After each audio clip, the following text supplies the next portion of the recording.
Sualda deyir ki, əgər bir uşaq ata-anasını vurmaq istəyərkən onun önünə keçib, anasını qorumaq məqsədi ilə atasını vurarsa, o övlad valideynə asi olmuş olurmu?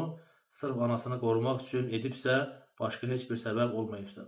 Bəli, bu valideynə asilik sayılır. Bəli, əgər övlad ata-ana arasında olan mübahisəni, davanın qarşısını almaq məqsədi ilə onların arasını sakitləşdirə bilirsə, gözəl üslubla edə bilirsə, bunu etsin və yaxud atasının, onun anasını vurmasının qarşısını ala bilirsə, ona mane ola bilirsə etsin. Lakin bunu atanı vurmaqla deyil.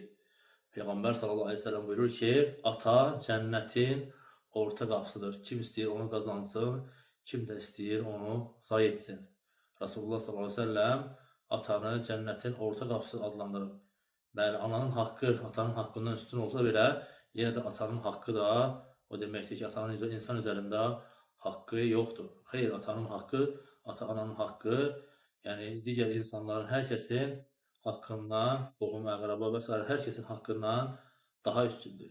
Və övladın valideynə, ata və ya ana hər birinə əl qaldırması böyük, həlak edici günahlardan sayılır. Allah Azze və Cəllə Quran-ı Kərimdə buyurur ki, وَلَا تَقُلْ لَهُمَا uf. Onlara uf belə deməyin. Uf demək haramdır, böyük günahlardandır.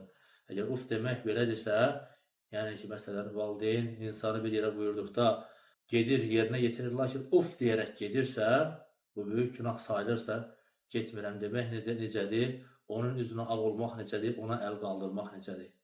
Yəni, bu çox dəhşətli bir günahdır. O insan atasından halallıq istəsin və əməlindən tövbə etsin, çünki etdiyi əməl böyük bir günahlardandır.